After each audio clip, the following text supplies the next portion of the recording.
a todos, eu sou a Tita e bem-vindos aqui ao canal O Prazer das Coisas. Hoje trago-vos aqui mais um vídeo de opinião duplo e um vídeo de opinião em que o primeiro livro eu vou estar aqui com outra roupa porque eu gravei do outro dia e entretanto li mais um livro e achei que podia juntar os dois e portanto estou aqui com uma opinião dupla, aqui com um ar diferente, portanto não estranha. E hoje trago-vos aqui a opinião do livrinho, o último filme da trilogia O Século, e portanto estou a falar do Limiar de Eternidade de Ken Follett. Este que é aquele, então, o maior calhamaço da trilogia. Os livros são todos muito grandes, mas este é mesmo o maior. Este tem 1020 páginas, ou 1015 páginas, é para aí, é mesmo o maior. E começo já por dizer que dos três foi o que eu menos gostei.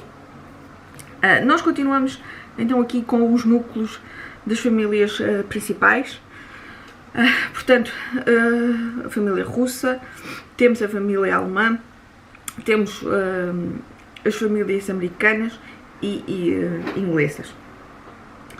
E a verdade é que os protagonistas deste livro, portanto, já são descendentes das famílias de quem nós temos vindo a acompanhar. A verdade é que o impacto que eles tiveram em mim, ou a forma como eu me consegui relacionar com eles e sentir aqui alguma empatia por eles, neste livro, confesso que não aconteceu e eu tenho muita pena. Eu adorei, principalmente no primeiro filme, a Maud e a Heather. Foram duas personagens brutais que me conquistaram logo desde o início. E depois mesmo os outros livros, as outras personagens tinham aqui algum interesse. Este livro, confesso que me custou muito mais. Para já achei que tínhamos muito mais personagens e eu, mesmo ao longo do livro, dei por mim a vir à frente à lista dos personagens, a tentar perceber quem era aquela personagem específica e qual o relacionamento, qual o nível de relação com as outras, porque efetivamente ou sou eu que ando com o cérebro mais cansado, também pode ser um bocadinho por aí, mas a verdade é que achei esta parte das personagens, para mim, achei-os muitas e foi muito difícil para mim conseguir identificar quem era quem, de que família pertencia, de quem eram filhos, netos, primos, pronto, foi um bocadinho complicado. Em termos de história, nós acompanhamos aqui, tal como eu tinha falado no livro anterior, este livro é focado então no período da Guerra Fria, é um período mais longo também do período dos outros livros. E para mim este livro é o mais denso dos três, é o livro que mais foca em política, é o livro que se debruça aqui muito pelas questões americanas, a questão racial, a guerra do Vietnã, todas aquelas questões políticas que houve nos Estados Unidos, e senti que acaba por ter aqui mais importância do que o resto da história. Gostei muito, mesmo muito, da forma como nos mostram as condições na Alemanha do Leste e na Alemanha Ocidental, portanto, por causa então do Muro de Berlim. Muito aqui então à volta da família Frank, e a família Frank foi aqui a minha preferida neste livro. E gostei muito de perceber então estas diferenças entre estas duas Alemanhas tão distintas, com regimes políticos completamente distintos, e gostei mesmo bastante. Também me surpreendi também um bocadinho por ter desta vez achado mais interesse também aqui à parte russa, e à parte aqui como lá está uma vez mais o regime movimenta tudo. Mas achei que o livro tinha demasiadas partes que poderiam ser cortadas ou poderiam ter sido abreviadas. Achei que foi mesmo muito longo. E, por exemplo, algo que eu não me apercebi aqui é que não foi falado de Chernobyl.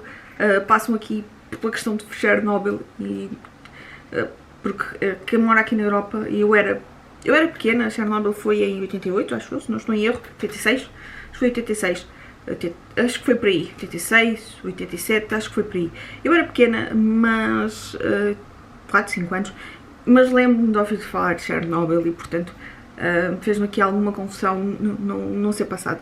É uma boa história, eu vou dar 4 estrelas, porque efetivamente gostei, e li o livro, apesar destas 1000 páginas, eu li o livro eu comecei no sábado dia 1 e terminei na terça à noite, portanto, li o livro até em 4 dias, bastante rápido para 1000 páginas, mas efetivamente não me conquistou ao nível dos outros dois. Tem qualidade, tem os livros do Ken Follett, tem sempre qualidade, o Ken Follett escreve bem, o Ken Follett sabe agarrar, mas lá está, em comparação com os outros dois da trilogia, eu gostei muito mais dos outros dois do que deste, mas ainda assim foi uma excelente trilogia e dá-nos aqui então um resumo aqui quase de 100 anos, o tal século, da história mundial. E foi uma boa leitura. O próximo livro que vos tenho para vos falar é então O que Dizem os Teus Olhos, de Florenza Bonelli. Sim, voltei a Florenza Bonelli depois de ter lido aqui a trilogia Cavalo de Fogo, e este funciona aqui então como prequela da trilogia. E é a história dos pais do Elia. E eu posso dizer que gostei muito mais deste do que a trilogia. A Francesca, achei a Francesca mais cativante que a Matilde. E aqui a própria história é uma história de amor, eu isso já ia à espera, se calhar também já ia com expectativas mais baixas, tendo em conta a minha opinião sobre a trilogia e sobre aquilo que eu não gostei, portanto se calhar ia aqui já com expectativas mais baixas, e a verdade é que esta história me agradou muito mais do que a história da Matilde e do Elia. Portanto é a história dos pais do Elia, como eu disse, da Francesca e do Kamal.